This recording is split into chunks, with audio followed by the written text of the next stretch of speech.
नमः। ओम श्री साईनाथाय नमः। ओम श्री साईनाथाय नमः। मैं सत्यवीर वर्मा साईं बाबा को और साईं बाबा के सभी प्रेमियों को चरण वंदना करता हूँ, साष्टांग प्रणाम करता हूँ। मेरा प्रणाम स्वीकार करें। साईं प्रेमियों, आज सेकंड पार्ट है जिज्ञासा 29 श्री साईं सरोवर का, जिसमें दामो अन्ना कासार रामनवमी और हम रामनवमी उत्सव की बातें करेंगे और अमीर शक्कर दलाल के बारे में भी जानेंगे। तो आज दो चीज़ें लेंगे। जिज्ञासा काफ़ी बड़ी है, उसके लिए दामो अन्ना कासार और रामनवमी उत्सव। तो शुरू करने से पहले बाबा के मंत्रों का जाप करते हैं। ओम श्री दत्तात्रेयाय विद्महे श्री अत्रिपुत्राय धीमहि तन्नो श्री दत्तः प्रचोदयात्। ओम श्री शिरडीवासाय विद्महे श्री सच्चिदानंदाय धीमहि तन्नो श्री साई प्रचोदयात्। ओम श्री मांदीवासाय विद्महे श्री सच्चिदानंदाय धीमहि तन्नो श्री बाबा कुलडानाथ महाराज प्रचोदयात्। ओम सूक्ष्म शरीराय विद्महे श्री कुलदेवताय धीमहि तन्नो श्री पितृ बाबा महाराज प्रचोदयात्। ओम नमः शिवाय शिवजी सदा सहाय। ओम नमः शिवाय गुरुजी सदा सहाय। साईं प्रेमियों, आज श्री साईं सरोवर की जिज्ञासा नंबर 29 का सेकंड पार्ट है। बाबा के श्री चरणों में विनम्र प्रार्थना करते हैं कि हमारी जो जिज्ञासाएं हैं उनका पठन वाचन, उनका स्वर्ण निर्विघ्न पूर्ण हो और बाबा के लीलाएं, बाबा की कृपा, बाबा का आशीर्वाद जन जन तक पहुँचे। इन्हीं भावनाओं और इन्हीं धारणाओं के साथ, इन्हीं दुआओं के साथ आज का ये जिज्ञासा पठन शुरू करते हैं। ओम श्री साई नाथाय नमः। श्री साई सरोवर ग्रंथ के प्रथम चरण की 29वीं जिज्ञासा का सेकंड पार्ट का शुभ आरंभ करने से पहले गिरजानंदन गणपति जी को मैं नमस्कार करता हूँ। विद्या की देवी सरस्वती माँ एवं शक्ति स्वरूपा माँ जगदम्बा को मैं नमस्कार करता हूँ। भगवान दत्तात्रेय के प्रत्येक स्वरूप को मैं नमस्कार करता हूँ। मेरे गुरु महाराज श्री बापू महाराज टाट को मैं साष्टांग प्रणाम करता हूँ। सच्चिदानंद सत्स्वरूप परम ब्रह्म परमात्मा श्री साईं बाबा के श्री चरणों की सेवा करते हुए, उनको नमन करते हुए, उनका वंदन करते हुए उनको साष्टांग प्रणाम करता हूँ और उनसे आज्ञा चाहता हूँ कि ये श्री साईं सरोवर निर्विघ्न संपूर्ण हो और उनकी कृपा, बाबा की कृपा जन जन तक पहुँचे। साईं प्रेमियों, दामो अन्ना कासार और रामनवमी आपने साईं सहचरित्र में भी सुना होगा। दामो अन्ना कासार बहुत अमीर व्यक्ति थे। दो तरह के सौदे करने के लिए बाबा से कुछ आज्ञा भी मांगी थी, जो बाबा द्वारा रद्द कर दी गई थी। और गोपाल राव गुंड और नाना साहेब ढेंगले, दामो अन्ना कासार, ये इनके वो रामनवमी उत्सव में इनका अहम रोल है तीनों का। तो शुरुआत करते हैं। दामो अन्ना कासार और रामनवमी। हे साईं बाबा, मैं जानता हूँ कि आप सर्वव्यापक हो, प्रेम से सर्वत्र प्रकट होने वाले हो। कोई काल, कोई स्थान ऐसा नहीं जहाँ आपका वास ना हो। कोई दिशा ऐसी नहीं है जहाँ साईं बाबा आपका वास ना हो। हे साईं, आप सभी से न्यारे हो, वैरागी हो। हे साईं, भक्त जनों को सुख देने वाले हो। आपकी जय हो, आपकी जय हो। हे सर्व अंतर्यामी साईं, आप अविनाशी हो, आप ही परमानंद स्वरूप हो। आपकी जय हो, आपकी जय हो। साईं बाबा, आपको नमस्कार करके मैं दामो अन्ना की कथा का प्रारंभ करता हूँ। बाबा, मैं बस आपसे यही मांगता हूँ कि आपकी कथा सुनने और सुनाने में ब्रह्मानंद जैसा आनंद प्राप्त हो। आपकी पवित्र कथा का स्वर्ण से हम रोमांचित बने, आंखों से प्रेम के आंसू बहें। इतने एक चित्त, एक भाव से हम आपकी परम पवित्र कथा रूपी अमृत का पान कर सकें, इतनी कृपा कर दीजिए। जब साईं बाबा प्रकट हुए तब भारत में अंग्रेज राज करते थे। कलेक्टर, मामलतदार और तलाटी के द्वारा राज कारभार होता रहता था। कलेक्टर होता था और तहसीलदार होता था और पटवारी, ये मेन लोग होते थे जो राजकार देखते थे। दीव, दमन, गोवा और पांडिचेरी जैसे स्थानों पर पुर्तगाली लोग राज करते थे। गोवा में उस समय राले नाम के एक मामलदार थे। राले मामलदार मन, कर्म और वचन से साईं बाबा की भक्ति करते थे और राले ने ही एक बार बाबा को आमों का पार्सल दिया था, जो कि दामू अन्ना कासार को उसमें से कुछ आम दिए गए थे और बाबा ने उनके जो अंदर संकल्प विकल्प उठ रहे थे उनको बाबा ने कैसे दमन किया था इन आमों के द्वारा, वो बड़ा सुंदर चित्रण है, हम जानेंगे आगे।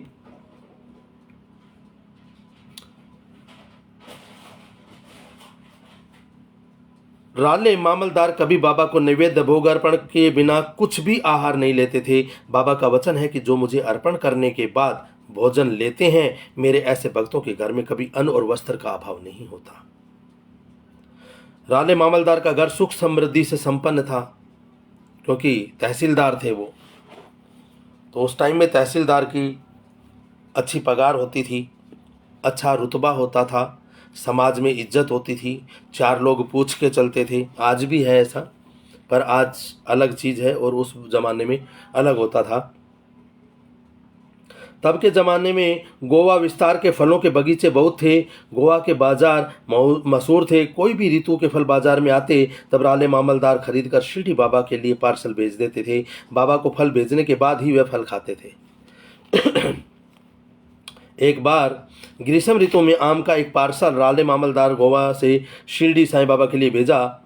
माधवराव पार्सल रेलवे से ले आते और बाबा के सामने पार्सल खोला है। साईं बाबा ने 8 आम लेकर एक मटके में रखे हुए बोले कि ये आम दामिया के लिए हैं। दामिया मतलब दामू अन्ना कासार। बाबा श्री दामू अन्ना को दामिया कहकर ही बुलाते थे। दामू अन्ना का पूरा नाम दामोदर कासार था। अहमदनगर के वतनी थे और मुंबई में उनका चूड़ियों का व्यापार था। दामू अन्ना के घर बहुत सुख समृद्धि थी। संतान न होने की वजह से दूसरी बार शादी की थी, फिर भी संतान नहीं थी। दामू अन्ना ज्योतिष परामर्श किया। ज्योतिष के हिसाब से जन्म कुंडली में पाप ग्रह थे, इसी वजह से संतान सुख तो था ही नहीं। ज्योतिष शास्त्र का कहना है कि कुछ भी उपाय कर लो पर दामू अन्ना को संतान नहीं होगी। और उन कुंडलियों को और उन ग्रह गोचरों को कैसे बाबा ने साइड में कर दिया और दामू अन्ना को 1 नहीं 2 नहीं कई संतानें हुई।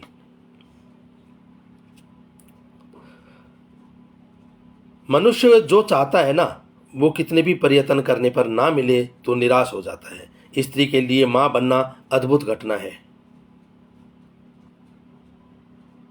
मां जन्म लेती है, बच्चे के साथ माँ का जन्म पहले हुआ होगा 20-25 साल पहले, पर आज जब बच्चे का जन्म होता है उसी वक्त माँ का भी जन्म होता है। माँ उसी वक्त जन्म लेती है अपने बच्चे के साथ। माँ जैसी तो कोई हो ही नहीं सकती।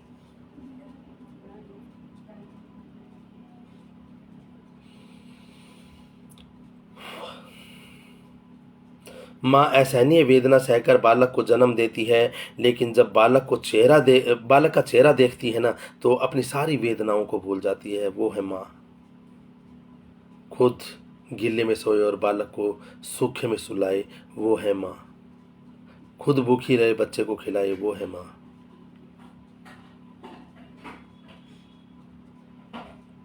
लेकिन जब बालक का चेहरा देखती है तो सारी वेदनाएं भूल जाती है। दामू अन्ना और उनकी पत्नी गुरुवार के दिन एक बार भोजन लेते थे और गाय कुत्ते को एक गरीब को खाना जरूर खिलाते। गुरुवार और शुक्रवार को साईं बाबा की फोटो के सामने और साईं बाबा के प्रत्यक्ष दर्शन हेतु अक्सर शिरडी जाते रहते थे। बाबा ने आम के पार्सल से 8 आम निकालकर मटके में रख दी थी और कहा, ये दामिया के लिए हैं। श्यामा ने बाबा से कहा, बाबा दामू अन्ना तो पता नहीं कब आए, जब आएंगे तब तक तो ये आम भी खराब हो जाएंगे। बाबा ने तब कहा, अरे श्यामा तुम ये सब रहने दो। बाबा जब मटके में आम रख रहे थे तब वहीं सामने मराठी स्कूल के कुछ बच्चों ने आम देख लिए। उन बच्चों ने एक एक करके 4 आम चुरा लिए। बच्चे अक्सर बाबा के पास आते थे। बाबा बच्चों के साथ खेलते भी थे। बाबा ने तिरछी नज़र से आम चोरी करते हुए देखा। भला यह आम की चोरी बाबा से कैसे छुपी रह सकती थी ना। बाबा ने देखा तो केवल 4 आम ही मटके में बचे। तब बाबा बोले, जैसा जिसका भाग है वैसा। कहते हुए बाबा ने मटका संभाल कर रख लिया। मटके में आम को रखे 2 घंटे हुए और मुंबई से दामू अन्ना शिरडी पहुंच गए। दामू अन्ना जब भी आते थे पहले खबर देते थे कि वो आने वाले हैं, लेकिन दामू अन्ना इस बार अचानक आते ही दामू अन्ना ने जैसे ही बाबा के दर्शन किए, रोम रोम पुलकित हो गए। बाबा के दर्शन रूपी अमृत पान करने लगे। दामू अन्ना की आंखों से आंसू बहने लगे। दामू अन्ना दर्शन करते हुए बोले, बाबा आप तो मन, कर्म, ज्ञान, गुण और इंद्रियों से परे हो, परम पवित्र। बाबा आप परम पवित्र हो। मैं आपके दर्शनों से धन्य हुआ हूँ। मैंने ऐसे कौन से जब तक यज्ञ पुण्य कार्य किए होंगे कि बाबा आपका साक्षात समागम हुआ है मुझे। बाबा बड़ी मधुरता से बोले, अरे दामिया, ये ले 4 आम खा और मर। दामू अन्ना के आराध्य देव श्री साईं बाबा ही थे। प्रेम मूर्ति बाबा ही सब कुछ थे। दामू अन्ना को बाबा के वचन में अटल विश्वास था। बाबा ने कहा कि खा और मर। यह सुनकर थर थर काँपने लगा, क्योंकि बाबा के वचन कभी निष्फल नहीं होते। वो दामू अन्ना जानते थे। दामू अन्ना को लगा कि अब निश्चित ही मैं मर जाऊंगा। मरना भला किसको अच्छा लगता है। दामू अन्ना को कांपते हुए देख बाबा बोले, दामिया, तेरे जैसा आध्यात्मिक आत्मा सांसारिक जिज्ञासा में मगन होकर भी तू मृत्यु से डर रहा है। अरे ये आम तेरे लिए नहीं, आम तेरी नई पत्नी को खिलाना, उसको 4 संतान होंगी। बाबा की अमोघ वाणी से, आशीर्वाद से तो घरों की गति भी रुक जाती है। दिन निकलते जा रहे थे। बाबा के वचन सत्य हुए। दामू अन्ना के घर पुत्र हुआ।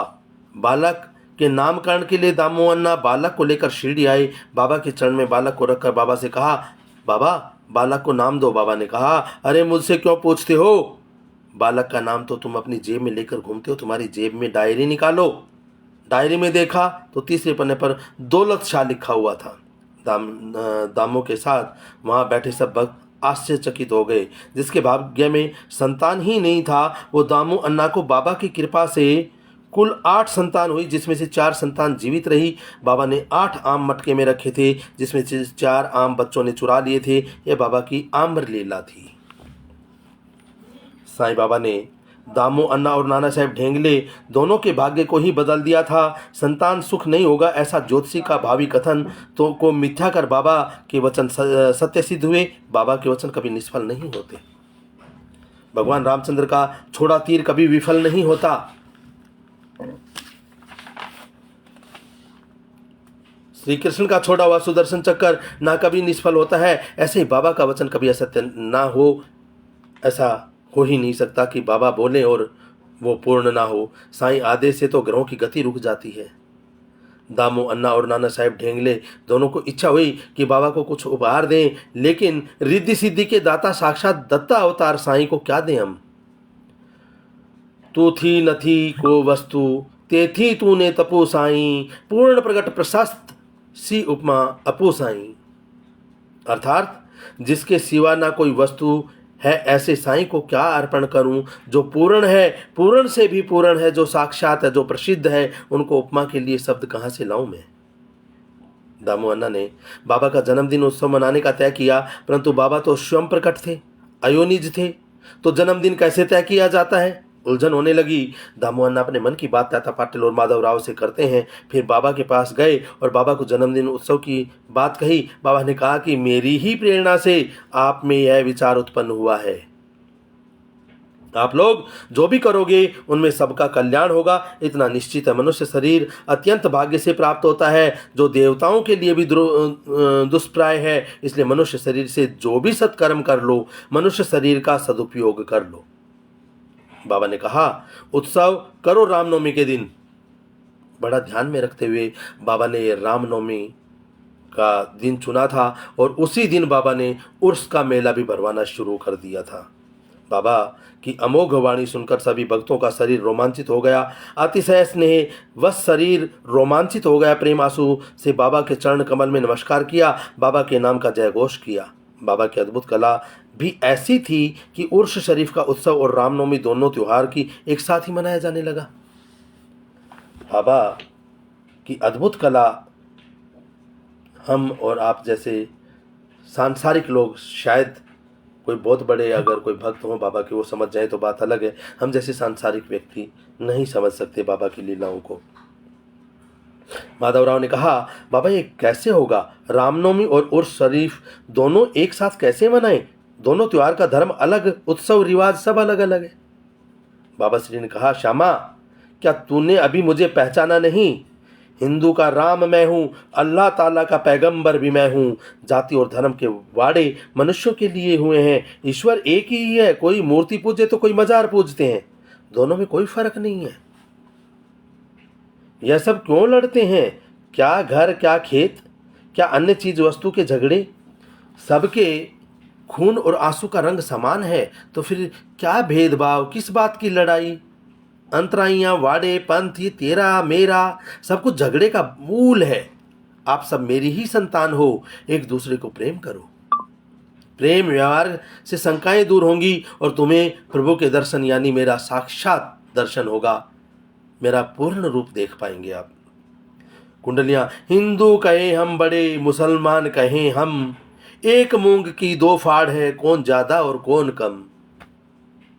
कौन ज्यादा कौन कम, कभी न करना कजिया, एक भगत है राम का, दूसरा रहमान का रजिया। कहे दीन दरवेश, सरिता मिलती है सिंधु, साहेब सबका एक है, क्या मुसलमान और क्या हिंदू। कितनी सुंदर बात बोली है। हिंदू कहें हम बड़े, मुसलमान कहें हम, एक मूंग की दो फाड़, कौन ज्यादा और कौन कम? एक भगत है राम का, दूसरा रहमान से रजिया। कहे दीन दरवेश, सरिता मिलती है सिंधु, साहेब सबका एक, क्या मुसलमान क्या हिंदू। भगवान साईं बाबा के मुख से निकले सुंदर वचन सुनकर माधवराव को लगता था कि बाबा के मुख से प्रेम रूपी फूल और उन फूलों से शहद गिर रहा है। बाबा श्री की आज्ञा से सभी भक्त राम जन्म उत्सव की तैयारियों में लग गए। उत्सव में सरकार की अनुमति लेने के लिए शिरडीवासी सब कलेक्टर के पास गए। अर्जी पढ़कर तलाटी यानी पटवारी ने अनुमति देने से इनकार कर दिया। वो ही अप्पा कुलकर्णी बाबा का विरोध करते थे, मगर बाबा के परम भक्त भी बन गए थे। जब बाबा ने उनको सरकारी कामकाज में जो गड़बड़ हुई थी उससे जब बचाया बाबा ने, और अप्पा कुलकर्णी का बेटा बहुत बीमार हो गया था, वैद्य कुलकर्णी के पास गए, वहाँ से वहाँ नहीं ठीक हुआ, तब बाबा ने अपनी लीलाएं करके और जो कुलकर्णी था, अप्पा कुलकर्णी, उसके बेटे को बचाया था। और उसके बाद वो बहुत मतलब पूर्णतया बाबा को सरेंडर हो गया था। क्योंकि रामनवमी हिंदू त्यौहार है और मुसलमान त्यौहार, दोनों उत्सव एक साथ में कुछ भी समस्या हो, इसी डर से कलेक्टर ने संदल समारोह की अनुमति नहीं दी कि एक साथ दोनों में मनाए जाएं। साईं बाबा के वचन तो कभी मिथ्या होते ही नहीं, इसलिए भक्तों ने प्रयत्न जारी रखे और आखिर में कलेक्टर के हृदय में परिवर्तन हुआ और उत्सव की अनुमति दे दी, आज्ञा दे दी कि ठीक है यार मना लो, पर कोई लड़ाई झगड़ा मत करना। दिनांक 4/4/1895 चैत्री सुदी नवमी गुरुवार के दिन पहली बार शिरडी में उत्सव हुआ। शिरडी में उर्स शरीफ मेला होने वाला है, यह खबर अहमदनगर जिला में, मुंबई और अन्य जगह में भी फैल गई। श्री साईं बाबा के दरबार में श्री रामचंद्र जन्म उत्सव होने वाला है, यह सुनकर लोग बाबा के गुणगान करने लगे। साईं बाबा का नाम सुखदायक है, पापी को पवित्र करने वाला है। लोग अपने घरों को सजाने लगे, दरवाजे पर तोरण बांधे, आंगन में रंगोली सजाई गई, दहलीज पर स्वास्तिक मंगल निशान बनाए गए, दीपमाला प्रज्वलित की गई। शिरडी की शोभा का वर्णन कैसे करूं, इंद्र के दरबार को भी लज्जित कर देने वाली इतनी सुंदर शोभा थी। इस प्रकार गोपालराव गुंड तथा दामू अन्ना ने साईं बाबा की कृपा से संदल समारोह निकालने लगे। संदल समारोह में मुस्लिम धर्म रिवाज के हिसाब से पंजे का निशान के साथ समारोह निकाला जाता है। लोबान का धूप पूरे वातावरण को सुगंधित करता है। पूरे गांव में समारोह घूमता है और द्वारका माई में वापस लौट आता है। द्वारका माई के आंगन में सुखद पाउडर का छिड़काव से खुशबू फैलाई जाती है। कोडी के लोबान से धूप किए जाता संदल सरघस में मुंबई के एक अमीर शक्कर नाम के दलाल से बड़ी ध्वजा आना शुरू हुई। अमीर शक्कर दलाल बहुत सौभाग्यशाली थे। ये बाबा के साथ चावड़ी में 9 महीने रुकने का इनको सौभाग्य प्राप्त हुआ। पर एक बार ये बहुत परेशान हो गए थे और रात को भाग गए।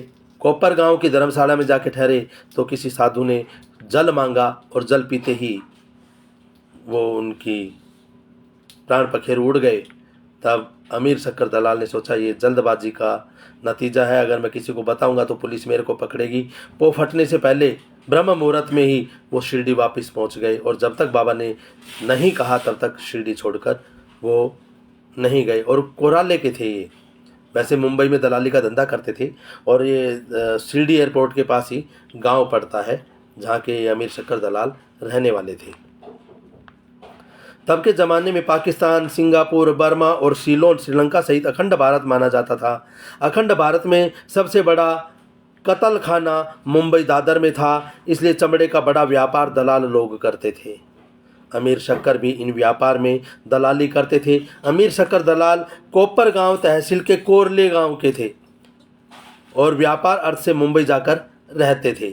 अमीर शक्कर भी इन व्यापार में इतने संलग्न थे कि गांव में कभी कभार आना होता था और अपने ही व्यापार में मस्त रहते थे। परंतु जब दुर्दिन आते हैं और दुख चारों तरफ से घेरते हैं तब भगवान की याद आती है। ऐसे ही समय में बाबा की याद अमीर शक्कर दलाल को आई। एक बार अमीर शक्कर दलाल को लकवा मार गया। शरीर का आधा हिस्सा लकवाग्रस्त हो गया। कई तरह के इलाज करवाए परंतु कोई फायदा नहीं हुआ। अमीर शक्कर दलाल बाबा से बाबा ओ बाबा करते चिल्लाने लगा और रात दिन तड़पने लगा। जैसे तैसे शिरडी आए और बाबा के चरणों में गिर पड़ा। बाबा, मैंने बहुत जीवों की हिंसा की है, बहुत बुरा किया है, बहुत कत्ल करे हैं मैंने, मेरा पूरा जीवन हिंसा में बिताया है। बाबा, मैंने बहुत पाप किया है, मैं प्रपंची हूँ। बाबा, सेवक कहलाने के लायक भी नहीं हूँ। मैं अपने पापों का मन ही मन पश्चाताप करता हूँ और आपकी शरण में आया हूँ। बाबा, मुझ पर दया करो, दया करो मेरे नाथ, मुझ पर दया करो। सदगुरु श्री साईं बाबा अतिशय कोमल और दयालु हैं। इतना पाप करने के बाद, इतनी नरसंस हत्याएं करने के बाद, जीवों की हत्या करने के बाद भी बाबा ने उनको क्षमा कर दिया।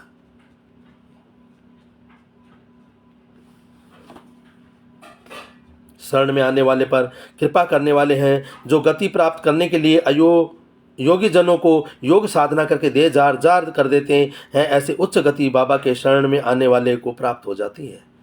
जो बड़े बड़े योगियों को नहीं होती, वो सिर्फ बाबा के श्री चरणों में मस्तक झुकाने से वो गति प्राप्त हो जाती है। बाबा ने कहा, बेटा अल्लाह ताला गरीब नवाज है, रहमानुर रहीम, वो सब कुछ अच्छा करेगा। यह द्वारका माई सबका भला करने वाली है। जो मनुष्य एक बार भी इस द्वारका माई की सीढ़ियों पर पैर रखता है वह कभी खाली हाथ नहीं जाता। सभी विपदाएं माँ अपनी झोली में डाल लेती हैं। इतना बोलकर बाबा ने कहा, जा बेटा चावड़ी में जाकर रह और राधा कृष्णा माई के वहाँ भोजन कर। राधा कृष्णा माई मानो मीराबाई का अवतार थी, युवा और अति रूपवान थी, लेकिन राधा कृष्णा माई साध्वी स्त्री थी। राधा कृष्णा माई साईं बाबा की भक्ति में मग्न थी। बाबा कुछ भक्तों को जानबूझकर राधा कृष्णा माई के पास भेजते थे। इस तरह भक्तों की कसौटी करते थे। द्वारिका माई के पास चावड़ी है। चावड़ी की फर्श गोबर से लिपी हुई सीलन वाली होती थी। अमीर शक्कर दलाल का शरीर संधिवात से ग्रस्त था और चावड़ी की सीलन वाली फर्श पर रहना जोखिम भरा ही था। लेकिन बाबा का तो आदेश था कि जाओ चावड़ी में जाकर रहो, खबरदार जो तुम द्वारका माई में आए तो। बाबा के क्रोध भरे शब्द सुनकर अमीर शक्कर अति व्याकुल होकर बाबा के चरण पकड़ लिए। अमीर शक्कर के आंसू बाबा के चरणों पर गिरे। बाबा श्री के वचन हृदय में धारण किया, चावड़ी में रहना शुरू किया। जब बाबा भिक्षा के लिए निकलते तब अमीर शक्कर दलाल चावड़ी में से ही बाबा को नमस्कार कर लेते थे। साईं शरणागत वत्सल थे। साईं बाबा के साथ सोने का सौभाग्य अमीर शक्कर को मिला था, क्योंकि बाबा एक रात्रि चावड़ी और एक रात्रि द्वारका माई में सोते थे। एक बार मध्य रात्रि को अचानक ही बाबा बिस्तर से उठ गए और सटका फर्श पर पटकने लगे। अमीर शक्कर नींद से जाग गए। तब साईं बाबा बोले, देखो कोई शैतान कब से मेरे बिस्तर से टकरा रहा है। अमीर शक्कर ने दिए के उजाले में देखा कि बाबा यहाँ तो कुछ भी नहीं है। बाबा ने कहा, अरे तुम ठीक से देखो तो सही। अमीर शक्कर लालटेन लेकर बिस्तर के आसपास देखने लगे तो देखा कि एक नाग कुंडली मारकर बैठा था। जैसे ही लालटेन का प्रकाश नाग पर पड़ा, नाग वहां से निकल गया। चावड़ी की फर्श गोबर की लीपी हुई होती थी, जिसकी वजह से सीलन रहती थी और ऐसी जगह पर जीव जंतु होना स्वाभाविक था। अमीर शक्कर को चावड़ी में रहते रहते 9 महीने हो गए। बाबा की कृपा से अमीर शक्कर पूर्णतः ठीक हो गया और अब अमीर शक्कर को चावड़ी में रहना अच्छा नहीं लग रहा था। साईं बाबा के वचन मात्र से अमीर शक्कर का रोग मिट गया। ऐसे ही रोग मिट गया तो अमीर शक्कर अब शिरडी से जाना चाहता था, लेकिन बाबा अनुमति नहीं देते थे। बाबा की अनुमति के बिना शिरडी से बाहर कोई जाता ही नहीं था। अमीर शक्कर और बाबा से शिरडी से जाने की अनुमति मांगी, लेकिन बाबा मना कर रहे थे। आखिर में अमीर शक्कर ने चावड़ी छोड़कर भाग जाने की योजना बना ली।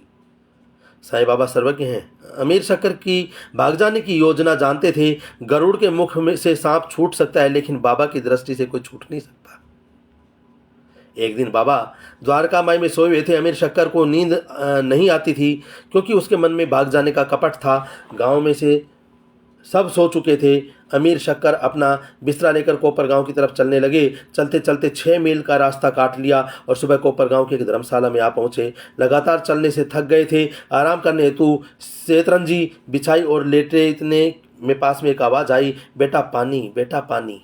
कोई साधु था जो पानी मांग रहा था। अमीर शक्कर ने उठकर देखा कि वृद्ध फकीर था। फकीर का शरीर अति कमज़ोर हो गया था। ऐसा लग रहा था कि फकीर बीमार है और पानी मांग रहा था। अमीर शक्कर को बाबा के वचन याद आए, तुम्हें पुण्य कमाना हो तो दूसरों का उपकार करना, और अगर पापी बनना है तो दूसरों को पीड़ा देना। अमीर शक्कर तुरंत उठे और धर्मशाला के कुएं से पानी भर लाए। वृद्ध फकीर को पीठ का सहारा दिया और बैठा दिया। फकीर को पीठ पर हाथ का टेका देकर दूसरे हाथ से पानी पिलाने लगे। वृद्ध फकीर ने पानी पिया और फिर तुरंत ही अमीर शक्कर के हाथ पर झुक गए और प्राण निकल गए। अमीर शक्कर बहुत डर गए। ये क्या हो गया, अब क्या होगा? धर्मशाला के संचालक को इस बात का पता चला तो पुलिस को बुलाएगा और पूछताछ होगी, तब मुझको ही अपराधी मानकर जेल में डाल देंगे। अमीर शक्कर को बहुत घबराहट होने लगी। फटाफट सेतरंजी लेकर वापस शिरडी की ओर भागने लगा। बार बार मुड़कर देखे तो बाबा को प्रार्थना करे, हे साईं, मैंने स्त्री, बच्चे एवं धन की माया ममता में आपकी अवगणना की और आपको बिना बताए आधी रात्रि को शिरडी से निकल गया। मैंने अच्छे बुरे का सोचा नहीं, मगर संसार के मोहवश आपकी आज्ञा के बिना मध्य रात्रि शिरडी से निकल गया था। मेरे अपराध को क्षमा करो, मेरे रक्षा करो, आप मेरी रक्षा करो। आपके अनुरूप के दर्शन को त्याग कर मैं स्त्री एवं बच्चों के मोह में फंसा, मुझे माफ़ करो बाबा, मेरी रक्षा करो। इस प्रकार प्रार्थना करते हुए अमीर शक्कर चलते चलते दूसरे दिन सुबह शिरडी पहुंचा और आते ही बाबा के चरणों में गिर पड़े। बाबा मधुर वाणी से बोलने लगे, जो मनुष्य कितना भी पापी क्यों न हो, एक बार मेरी शरण में आया तो मैं उसका अहंकार कपट से मुक्त कर देता हूँ, साधु समान बुद्धि प्रदान करता हूँ। मेरी शरण में आने वाला मनुष्य सांसारिक मोहमाया से मुक्त करके मेरे में लीन कर देता हूँ। मेरी शरण में आने वाला कोई मोह नहीं कर रहता और कोई हर्ष शोक तथा भय नहीं रहता। बेटा, मुझे मेरे भक्त अतिशय प्रिय हैं। मैंने अपने आप भक्तों के लिए तो मनुष्य शरीर धारण किया है। बाबा ने आशीर्वाद दिए और अमीर शक्कर को घर जाने की अनुमति दी। अमीर शक्कर अपने गांव कोरेल गए। अमीर शक्कर ने सोचा कि अगर मुझ पर बाबा की कृपा न होती तो मैं बच न पाता। वृद्ध फकीर की मौत का जिम्मेदार मुझे ही माना जाता। वास्तव में साईं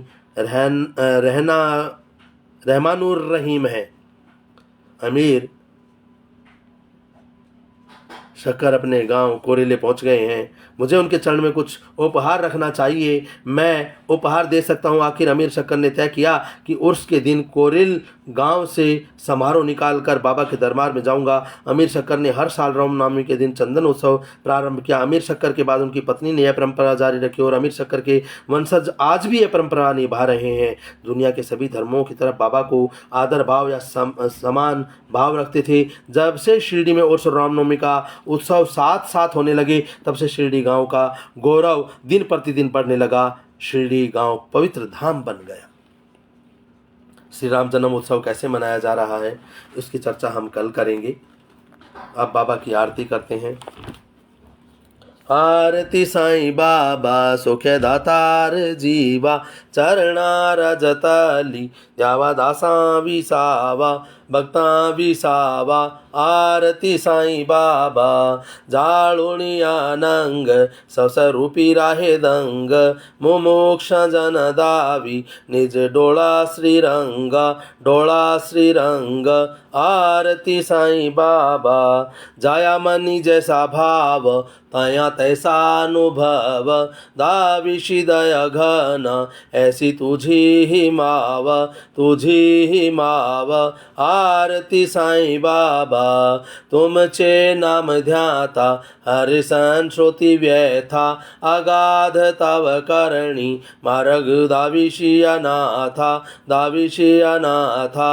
आरती साईं बाबा कलयुगी अवतार, सगुण ब्रह्म संचार, अवतीर्ण झाला से स्वामी दत्तः दिगंबर, दत्तः दिगंबर। आरती साईं बाबा आठा दिवसा गुरुवारी, भक्त करी तिवारी, प्रभु पद पाहवया भव भय निवारी, भय निवारी। आरती साईं बाबा माझा निज द्रव्य ठेवा, तव चरण राज सेवा, मागणेची आता तुम देवाधिदेवा, देवाधिदेवा। आरती साईं बाबा इच्छित दीन चातक, निर्मल तोया निज सुख, पाझावे सत्यवीर्या, संभाळा आपुली भाक, आपुली भाक। आरती साईं बाबा सुख दातार जीवा, चरणा रजतली द्यावा दासा विसावा, भक्ता विसावा। आरती साईं बाबा। ओम अनंत कोटि ब्रह्मांड नायक राजाधिराज योगीराज परम ब्रह्म श्री सच्चिदानंद समस्त सद्गुरु श्री साईनाथ महाराज की जय। शिरडी मांझे पंढरपूर साईं बाबा रामावर, बाबा रामावर साईं बाबा रामावर। शुद्ध भक्ति चंदर भागा, भाव पुंडलिक जागा, पुंडलिक जागा, भाव पुंडलिक जागा। याहो अवधे जन करूं बाबा सी वंदन, साईं सी वंदन करूं बाबा सी वंदन। गणु मैंने बाबा साईं दाव पाव माझे आई, पाव माझे आई, दाव पाव माझे आई। घाली लोटांगण वंदीन चरणन डोल्यानी पाहिन रूप तुझे, प्रेमे आलिंगन आनंदी पूजन भवेव वाळीन म्हणे नमा। तमेव माता च पिता तमेव, तमेव बंधुश्च सखा तमेव, तमेव विद्या च दृढं तमेव, तमेव सर्वं मम देवदेव। कायेन वाचा मनसेन्द्रियैर्वा बुद्ध्यात्मना वा प्रकृति स्वभावात् करोमि यत् सकलं परस्मै नारायणेति समर्पयामि। अच्युतं केशवं राम नारायणं कृष्णं दामोदरं वासुदेवं हरिं श्रीधरं माधवं गोपिका वल्लभं जानकी नायकं रामचंद्रं भजे। हरे राम राम राम हरे हरे, हरे कृष्णा कृष्णा कृष्णा हरे हरे। ओम अनंत कोटि ब्रह्मांड नायक राजाधिराज योगीराज परम ब्रह्म श्री सच्चिदानंद समस्त सद्गुरु श्री साईनाथ महाराज की जय। कर्पूर घोरम करुणावतारम, संसार सारम भुजगेन्द्रहारम, सदा वसंतं हृदयार